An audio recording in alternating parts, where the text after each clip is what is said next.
Hello and welcome to another episode of If It Be You. My name is Michael.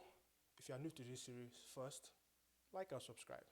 Trust me, in this episode or series, you'll find comedy, banter, news, opinions. We agree or we disagree.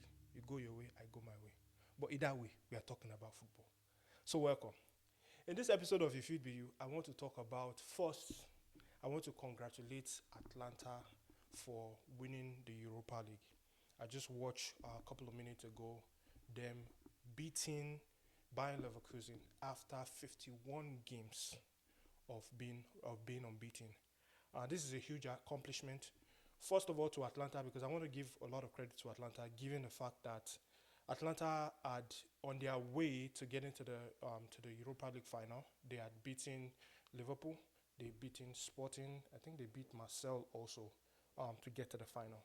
So to show you how tough it is of a journey for this club as a whole to get to this final. I won't lie. When I saw the final, I already wrote it off and I said that um, Xabi Alonso was gonna continue his unbeaten streak. But when I was watching this game, Atlanta came prepared. They came prepared. They came ready with the ammunition. And I don't know what happened to Xabi Alonso.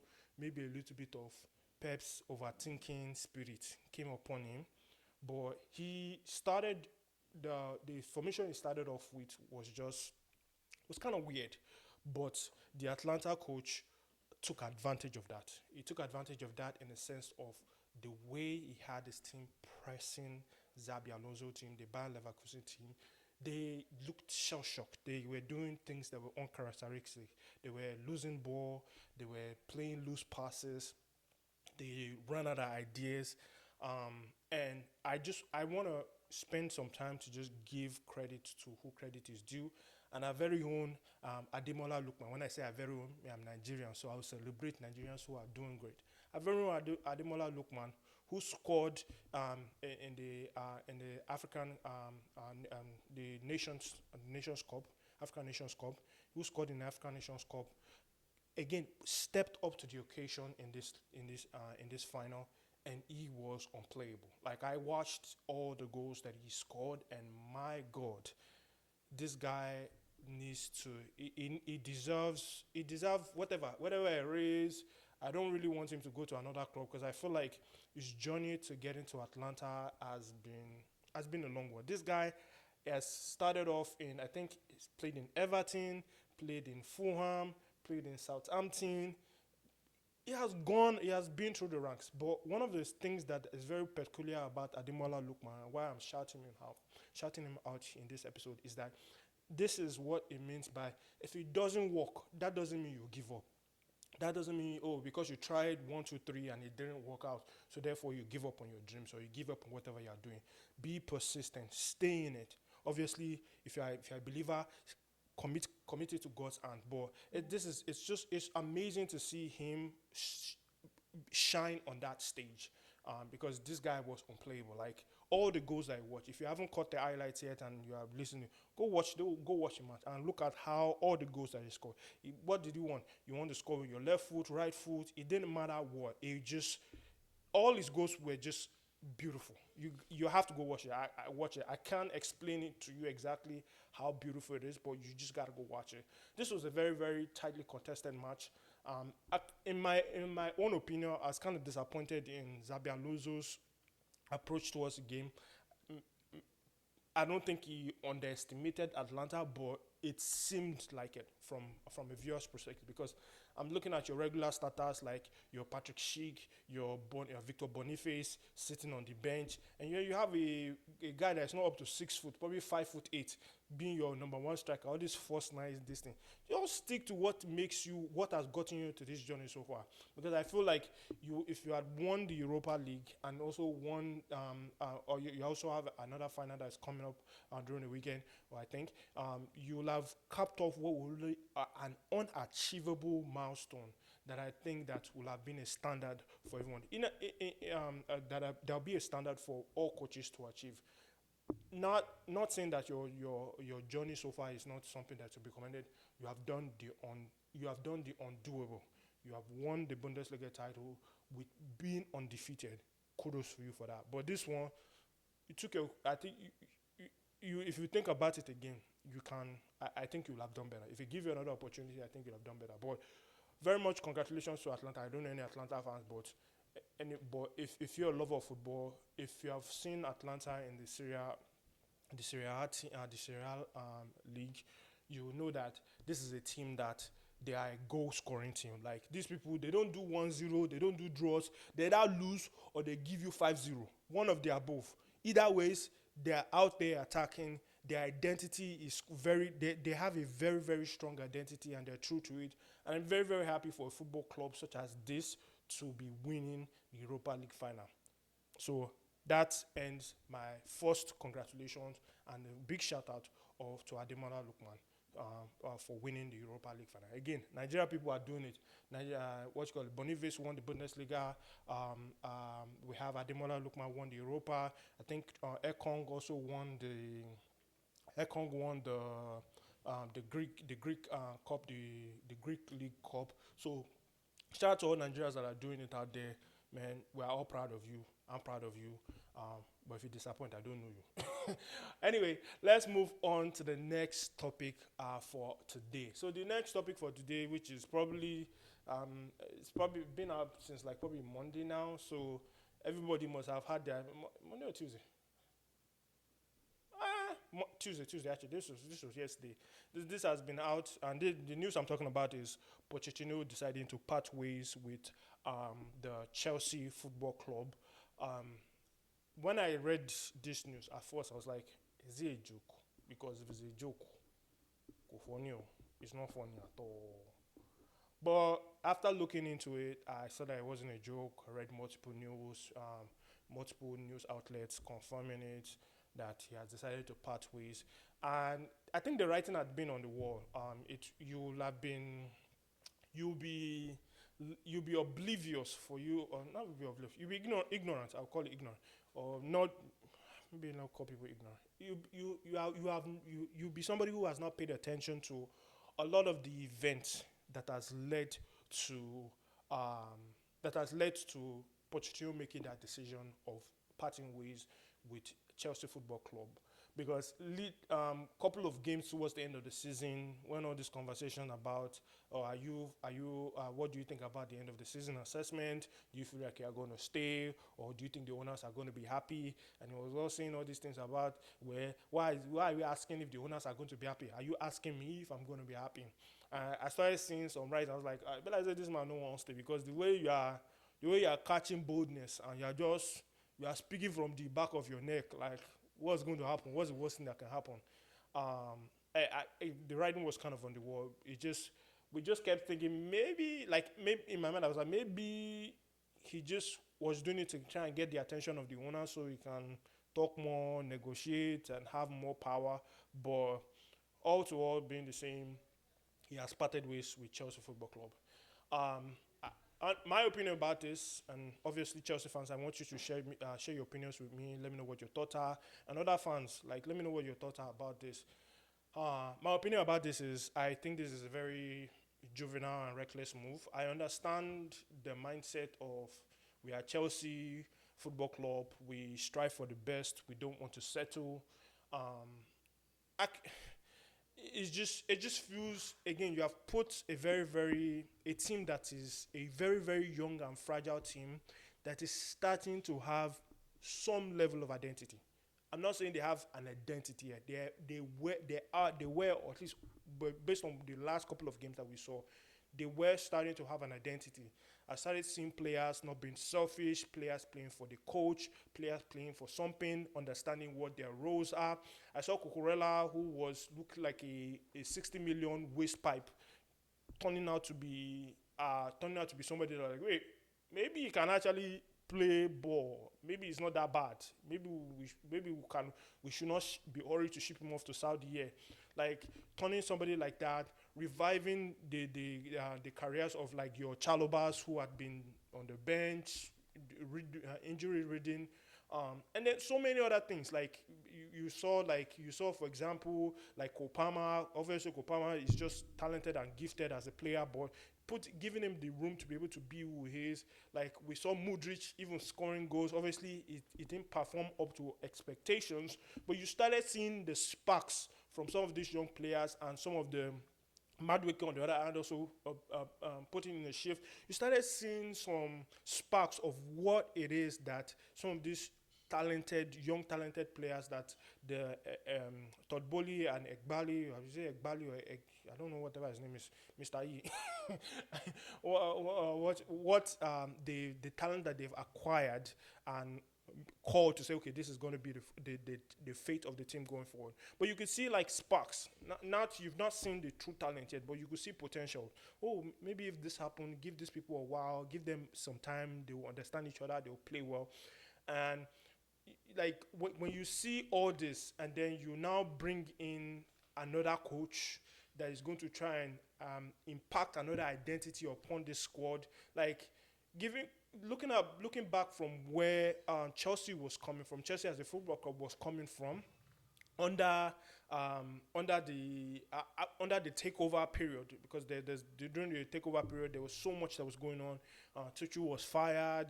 They just kept buying. These Americans kept buying players with no identity to the club, no understanding of where they are going to fit in, no understanding of what coach is going to use them. You just kept buying players based on data, based on, I don't know, maybe spirits that are speaking to you in the night. Like, I don't understand. Like, just very, very senseless buying. Now you have a coach that is starting to put it together.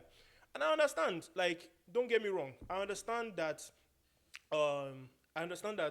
the coach fell short of expectations. Like that, I know that as a Chelsea Football Club, we take that very, very dearly. Maybe some other clubs they can give you 6 years, 7 years, and they call it we are still in the process. No problem, stay in your process. But for Chelsea Football Club, obviously, we're not asking for Chelsea Football Club. It's a result-based organization. Like if you do well, if you are doing well, or you meet your goals, or maybe you fell short of it a little bit, it's okay. Like keep sticking.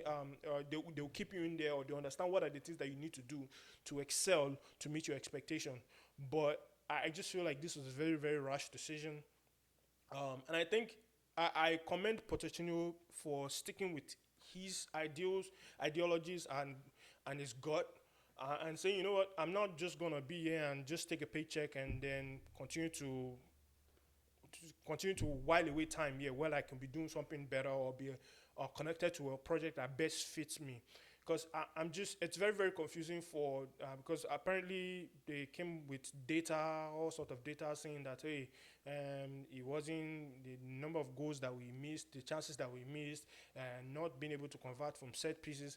And I was just like, how is this any of his faults? Like, I understand that there's a player improvement aspect that you need from a coach, but ultimately the player is the one, when it gets on the pitch, that determines whatever they are going to do. Maybe they want to score goals, they are in the mood, they score goals. If they are not in the mood, they keep missing it. Nicolas Jackson, for example, like, you cannot blame a coach for that. And I just felt like this is just an excuse for. And I feel like, honestly speaking, the man didn't part ways. They wanted to fire him, but the man just had respect for himself to say, look, I'm not going to drag this out with you. I have 1 year left on this contract. And it's fine. I don't need, I'm not a money grabbing coach. So much respect to Pochettino. I'm glad that we're able to see sparks of what this team is able to do towards the end of the season. I can understand also, like, if you're on the side of finally good riddance, finally that they sack him. I can understand why certain fans will be happy with this. Personally, I'm not, because I just want to see progression, and I just need you to give people time to build something. Like, you cannot wake up and have success next day. Like, you can't, like, for example, you want to build a house, you bought beautiful parts, all the Gucci accessories and whatnot. Unless you actually have a good contractor that understands what it means to put the things together, you just bought spare parts. Because right now, Chelsea is looking like we just bought a bunch of spare parts. Like, bunch of spare parts that are around and say, okay, we want to build something. Like unless you actually have a craftsman who understands what it is to for you to have the what parts to buy, rather than you just go and buying some random Home Depot or Walmart generic parts. If it tells you, okay, go and buy this, then you go and buy this. Like you cannot tell a contractor, oh, I just bought all the parts, go and use it. If he says that, look, this thing doesn't work for me, or this part doesn't work for me, and I need this specific part, you have to listen to the contractor, because you have to understand that this contractor knows is well skilled to know what it is that he wants to build, and you have to trust him to be able to do that. And I just think that this is very, very rash. I just honestly speaking, I feel like this ownership that we this American ownership that we have, this Todd Bully and Egbali, Egba, it must be an Egba man. I digress. um, these two people, TMZ should just be following them around, because they just like to be in the news. They like to be in the news for one reason or the other. Like even when things are calm, they have some Trump tendencies that is inside of them. I don't want to go to political, but they have some Trump tendencies. They just want to be in the news. They want to be talked about. The club is the most important thing. The team is the most important thing. Focus on that. Stop disrupting the growth of this team. Stop stunting the growth of the team. And I feel like this is just another what you call it, another self-sabotaging attempt from the owners, because now when you bring a new person and you're giving unrealistic expectations when he has not put an identity into a team, do you think that it's only one preseason that it takes for you to put your identity into a team? If it was that easy, then Pep's first season when he came to the Premier League, he would have just won the Premier League. That if it was that easy. Do you know how many seasons it took Pep to actually come in, create an identity with the team, and then start winning?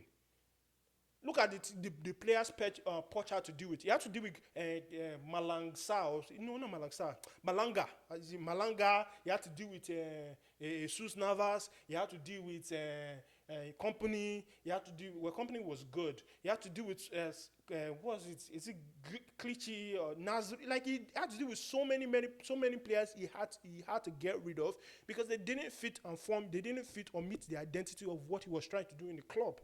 So even Poch, the almighty Poch, took his time to create an identity which was not done only during one preseason.